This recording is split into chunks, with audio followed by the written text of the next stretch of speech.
போராட்டம் பண்ணணும்னு கிடையாது.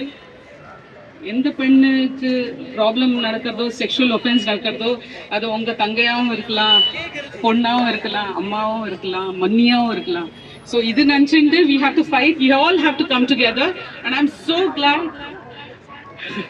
Absolutely. Actually இங்க நான் குத்தி காமிக்க போறதில்லை. ஆனா இங்க வந்த நிறைய பாதிக்கப்பட்ட பெண்கள் இங்க வந்திருக்காங்க. சோ அவங்க பேச மாட்டாங்க உங்களுக்கு முன்னாடி. அவங்க சார்பாக நான் தான் பேசி சொல்றேன். உங்களுக்கு ரொம்ப கஷ்டம்.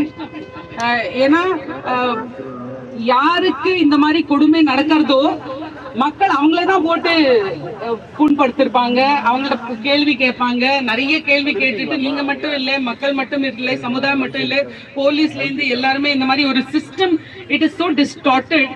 அதனால நிறைய பிரச்சனைகள் இருக்கு. சோ நீங்க இப்ப பார்க்கிற கூடிய இங்க இருக்கிற நிறைய நபர்ல சில நபர்கள் இருக்காங்க. அவங்க மேல நிறைய பிரச்சனைகள், இந்த மாதிரி பிரச்சனைகள் வந்திருக்கு. அந்த போராட்டத்திலேருந்து மீண்டும் அவங்க வந்திருக்காங்க. சோ எவ்வளவு பேர் வந்திருக்காங்க, அவங்க எல்லாம் இங்க இருக்காங்க. அவங்களுக்கு வேண்டி I want everyone to put your hands together and give them applause and tell them that you are there with them. எல்லாரும் அவங்க முன்னுக்கு இன்டர்வியூ உங்களுக்கு கொடுக்க மாட்டாங்க. ரொம்ப சென்சேஷனலா இருக்காது.